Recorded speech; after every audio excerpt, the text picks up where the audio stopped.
मैं आपको बताऊं कि मैं 2009 से मोदी जी को लेटर लिख रहा हूं, तब वो गुजरात के मुख्यमंत्री थे। 2014 में मोदी जी से मिलने भी गया हूं मैं दिल्ली, तब भी मैंने उनसे यही कहा कि मंदिर बनेगा तो आपके नेतृत्व में बनेगा, बाकी कोई और बना नहीं सकता। कांग्रेस सरकार सत्ता में जिस दिन आई थी उस दिन 100 हाथ का गड्ढा खोदा उसने, कांग्रेस सरकार ने, और सनातन को दबा दिया।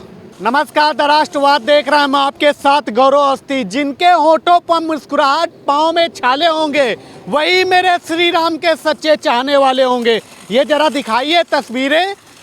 कन्याकुमारी से अयोध्या तक पैदल यात्रा पर निकल चुके हैं और यूपी बॉर्डर से दंडवत यात्रा पर। ये दिखाइए पोस्टर, और इसमें भारत जन चेतना यात्रा कन्याकुमारी से लेकर के अयोध्या तक पैदल अन्न त्याग करके यूपी से दंडवत यात्रा कर रहे हैं। और कर किस लिए रहे हैं? विश्व कल्याण के लिए। बाबा जी से बातचीत करेंगे। ये नारियल है, संकल्प लेकर के निकल पड़े हैं। बाबा जी जय श्री राम। जय श्री राम, जय जय श्री राम। बाबा जी कब से निकले हैं? हम 22 फरवरी से निकले भाई, कन्याकुमारी से। 22 फरवरी से? 22 फरवरी को। रहने वाला हरियाणा महेंद्रगढ़ डिस्ट्रिक्ट से हूँ, और यहाँ से मैं गया था कन्याकुमारी 15 फरवरी को। 18 फरवरी को वहाँ पहुँचे। 22 फरवरी को वहाँ से संकल्प लेके अन्न का त्याग करके और ये झंडा उठाया प्रभु के चरणों में चढ़ाने के लिए। प्रभु विश्व का कल्याण करे, सबको सद्बुद्धि दे, क्योंकि एक भारत की पहचान बनी है 500 साल बाद। नहीं तो भारत की कोई पहचान नहीं थी। सर्वोपरि प्राकृतिक धर्म है। 1,96,08,04,752 साल पुराना सनातन धर्म, और विश्व में कहीं वजूद नहीं था। तो प्रभु की कृपा हुई है हम सब पे, और हम सबका कल्याण करें। प्रभु से एक ही विनती है, विश्व का कल्याण करना, सबका सम्मान करना, सबको सद्बुद्धि देना। यही विनती करके यही प्रभु के चरणों में चल रहे हैं। अच्छा बाबा जी, मतलब आप ये कैसे सोचा कि कन्याकुमारी से हमें पैदल चलना है और यूपी में दंडवत निकल पड़ना है? ये आपके मन में कैसे आया? मैंने 35 साल से मेरा एक संकल्प था ये कि भाई राम मंदिर बन जाए तो मैं कन्याकुमारी से यात्रा करूँगा। अच्छा। पैदल। तो दिल्ली तक मैं पद यात्रा आया। हाँ। फिर दिल्ली आने के बाद मन में भावनाएं बनी, प्रभु की कृपा हुई। हाँ। कि यहाँ से दंडवत चलना है प्रभु के दरबार तक। तो दिल्ली से फिर मैंने ये दंडवत चालू कर दी, और जगह जगह सहयोग हो रहा है। बड़े सनातनी भाइयों में बड़ा भाव है और बड़ा सम्मान कर रहे हैं लोग रास्ते में, और ये सब प्रभु की कृपा है। पिछली फरवरी से निकले हुए? हाँ, मतलब इतना 11वां महीना है। 11वां महीना चल रहा है। 15वां राज्य है। 8,500 या 9,000 के लमसम आ गए किलोमीटर। 8,500 9,000 के लमसम। 15 राज्य हो चुके हैं इनको पैदल चलते चलते। और ये जरा भाव जरा दिखाइए। राम की भी तस्वीर है, हनुमान की भी तस्वीर है, तिरंगा झंडा भी है। तभी इन्होंने लिख रखा है कि हम भारत के कल्याण के लिए, भारत की चेतना के लिए ये यात्रा कर रहे हैं। ये जज्बा मतलब कि कैसे मिल रहा है? जज्बा ये प्रभु की कृपा है। आप जैसे भाई रास्ते में मिल रहे हैं, बड़ा सहयोग कर रहे हैं, प्रशासन बड़ी मदद कर रहा है। और एक मन में ये भावना थी कि हर व्यक्ति कहता है कि भाई कोई भगत सिंह हो, कोई महाराणा प्रताप हो, लेकिन वो पड़ोसी के यहाँ हो, मेरे यहाँ हो नहीं हो। आप सनातन की भी बात कर रहे हैं और हाथों में संकल्प का नारियल भी लिए हुए हैं। 35 साल पहले आपने मतलब कि इस चीज़ के लिए प्रण ठाना था।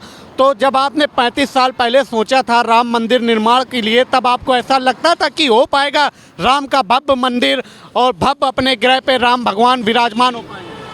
मैं आपको बताऊं कि मैं 2009 से मोदी जी को लेटर लिख रहा हूं, तब वो गुजरात के मुख्यमंत्री थे। अच्छा। उनके मेरे पास जवाब भी आए हुए हैं सब कुछ, और मैंने रजिस्ट्रेशन लेटर लिखे उन्हें। तो उन्होंने 2013 में मेरे पास उनका एक जवाब भी आया था कि भगवान करे कि आपकी इच्छा पूर्ण हो। 2014 में मोदी जी से मिलने भी गया हूँ मैं दिल्ली, तब भी मैंने उनसे यही कहा कि मंदिर बनेगा तो आपके नेतृत्व में बनेगा, बाकी कोई और बना नहीं सकता। ये छोटी बात नहीं है, बाकी हम पॉपुलर नहीं होना चाहते। ये सबूत के तौर पे रखा है मेरे पास। 2015 का है। हाँ, मोदी जी के कार्यालय से आए हुए हैं। ये इनका सपना था कि 35 साल पहले की भव्य मंदिर का निर्माण हो। उसके लिए इन्होंने मोदी जी को लेटर भी लिखा था और उसका जवाब भी वहाँ से आया हुआ है। और अब मंदिर बन गया। अपनी इच्छा थी एक यात्रा करने की। 49 साल की मेरी उम्र है, कमा के खा रहा हूँ, 1 साल प्रभु के नाम, बाकी फिर कमा के खाओ। अच्छा पंडित जी ये बताइए कि आपने जब 35 साल पहले तो मोदी जी थे नहीं, मतलब कि प्रधानमंत्री, तब आपको कैसे लगता था कि कौन आएगा, कौन करेगा इस काम को?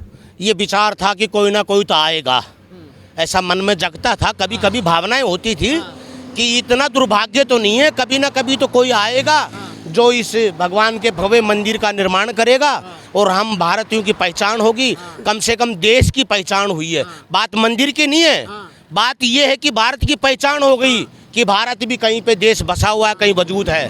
नहीं, इससे पहले भारत की कोई पहचान नहीं थी। राम मंदिर भारत की पहचान, भारत की पहचान है, ये सबसे बड़ी बात है।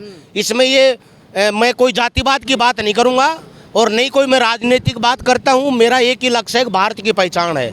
मंदिर बनने से भारत की भव्य पहचान हुई है। कैसे?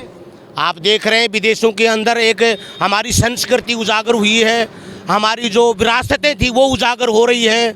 अभी मोदी जी ने एक सिंगोल लगा के बहुत बड़ा मतलब भारत को एक भव्य निर्माण दिया है।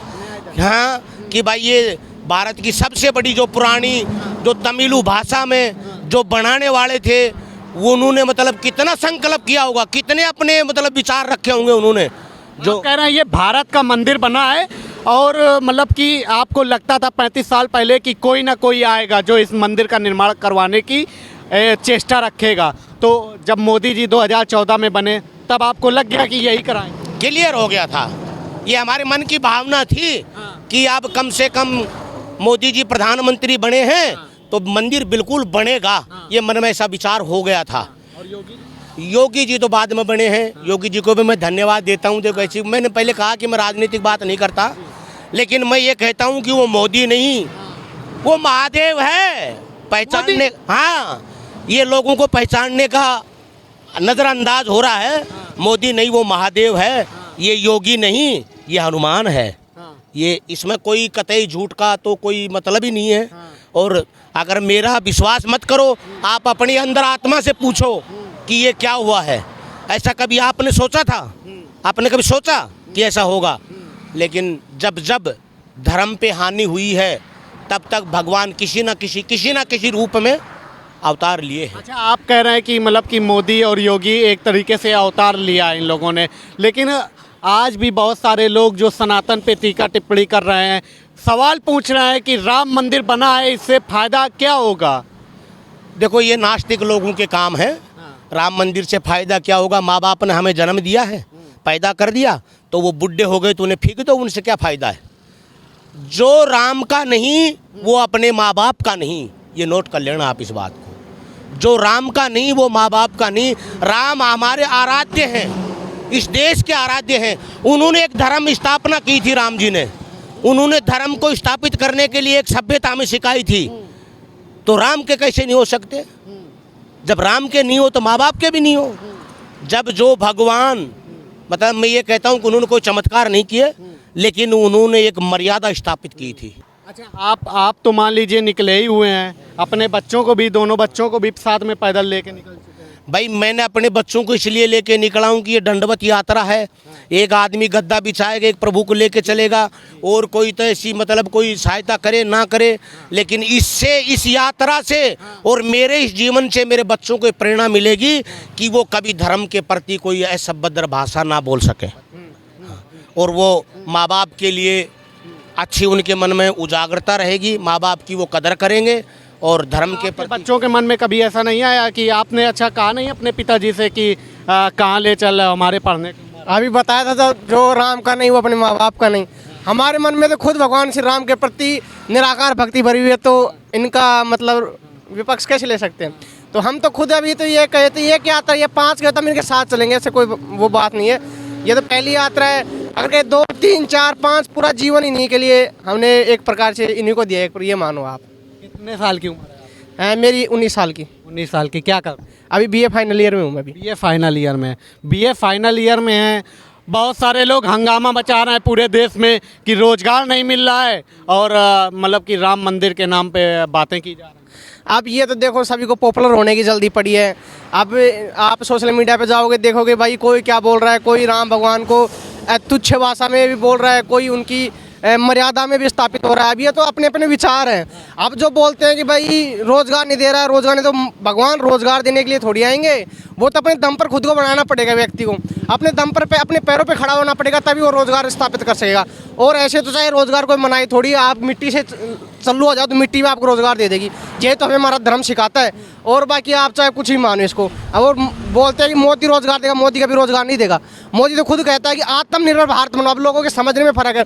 वो खुद बोल रहा है कि आत्मनिर्भर भारत बनो, यानी कि अपने ऊपर अपने सब कुछ अपने आप संभालो। आप किसी के नौकर मत बनो, लोगों को नौकरी देने की इच्छा रखो।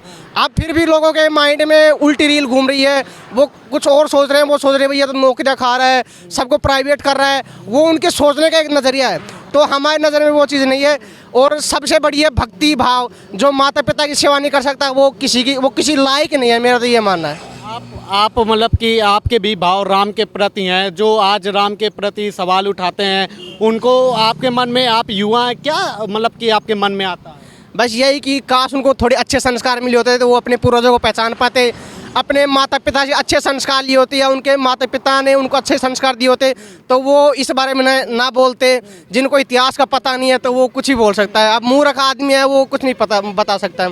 राम मंदिर इस देश के लिए कितना जरूरी? ज़रूर जब हमारे माता पिता हमारे सामने रहेंगे, हम अपने माता पिता को देखेंगे। अब वो चाहे ना हो, जब उनकी मूर्ति भी हो तो भी कितना बड़ा फर्क पड़ता है। अब देखो, बुरा मत मानो, बाय द वे किसी के माता पिता घर में नहीं होते भाई, एक्सपायर हो जाते, क्या उनकी तस्वीर उनके घर में नहीं होती है? सबसे पहले मेन चौखट पर उनकी तस्वीर होती है, उनके ऊपर भव्य मालाएं होती है। वो किस लिए होती हैं? इसलिए उनके याद में कि ये मेरे माता पिता थे, इसीलिए होती है वो। अब काफ़ी बोलते हैं ये किसी का कोई रोजगार नहीं देगा, पर रोजगार वहाँ पर जाके देखो कितना चमन हुआ है। इस एरिया में हम आ रही है, हमको पता है यहाँ पर कितना चमन हुआ है, लोगों को कितना रोजगार मिल रहा है, लोग कितने खुश हैं। अब वो तो एक पॉलिटिकल राजनीतिक हो गई। लग रहा है मोदी जी का योगदान है राम मंदिर में। हाँ, बहुत ज़्यादा योगदान है भाई। उनकी योगदान तो ये है ना कि वो 70 साल तक कांग्रेस ने राज किया, तब ये मंदिर क्यों नहीं बना? अब उन्हीं के राज में क्यों बना ये मंदिर? तो एक मतलब बहुत बड़ा योगदान है, मैं तो यही कहूँगा। उनके बिना ये शायद काम नहीं हो पाता। और जब धर्म बढ़ता है तो भगवान आते हैं, धर्म की कमी होती है तो भगवान हमेशा पृथ्वी पर अवतार लेते हैं, वह किसी भी रूप में हो। और भगवान खुद थोड़ी आएगा देखो मैं चल कर आ गया, वो हमेशा एक व्यक्ति के रूप में आता है। और भगवान कभी खुद नहीं कहता मैं भगवान हूँ। तो बस वो धर्म स्थापना के लिए किसी न किसी रूप में आना पड़ता है। तो हमारा मानना है कि वो शायद मोदी हो या महादेव हो, उसके रूप में आए होंगे, ये मान। आपको लगता है कि अगर मोदी जी की सरकार ना होती तो इस देश में राम मंदिर का निर्माण होता? कभी नहीं होता, कभी नहीं होता। अगर मोदी जी प्रधानमंत्री ना बनते तो पहले बात तो मैं आपसे एक निवेदन करूंगा कि राजनीति बात में बोलना नहीं चाहता, राजनीति टिप्पणी मुझे करनी नहीं आती है। दूसरी बात ये है कि मेरे विचार है, धर्म के प्रति भावनाएं हैं और मैं धर्म में बहुत बड़ी आस्था रखता हूं। और बात आती है मंदिर की, तो मंदिर की तो मुझे लगता है अगर मोदी जी नहीं आते तो ये मंदिर कभी बन नहीं पाता। कांग्रेस सरकार सत्ता में जिस दिन आई थी उस दिन 100 हाथ का गड्ढा खोदा उसने, कांग्रेस सरकार ने, और सनातन को दबा दिया। बस मैं इतना ही जानता हूँ। और आज मोदी जी आए हैं तो हर व्यक्ति तिलक भी लगाने लगा है, हर व्यक्ति के मन में जय राम श्री राम भी जगह है, हनुमान चालीसा का भी भाव जगह है, हमारे गीता पुराण, महापुराण, शिव पुराण, मतलब एक भक्ति तो भक्ति होती है, श्रद्धा। आपको ऐसा नहीं लगा कि हमारा अभी मतलब कि आजकल के युवा जो होते हैं मतलब कि घूमने में और टहलने में, मोबाइल चलाने में समय व्यस्त करते हैं और आप निकल पड़े राम जी का झंडा उठा? नहीं, वो अब सबकी अलग अलग सोच होती है। मेरी सोच मैं इतना जानता हूँ कि बस पापा ने, जो मेरे माता पिता ने जो चीज़ कह दी उसको करना, उसको पूरा करना, इनको सपनों को साकार करना, बस उनमें मेरी इच्छा, मेरी इच्छा, खुशी, सब कुछ उन्हीं में है। तो जिन्होंने कलयुग देखा है, त्रेता युग, द्वापर युग नहीं देखा है, आज भी ऐसे पिताजी मौजूद हैं, आज भी ऐसे बच्चे मौजूद हैं जो मतलब कि अपने पिताजी के कहने के बाद एक भी सवाल नहीं करते हैं, श्रवण कुमार की तरीके और राम की तरीके वनवास के लिए चल देते हैं। यही मेरे देश भारत की खूबसूरती है। फिलहाल अभी के लिए इतना ही।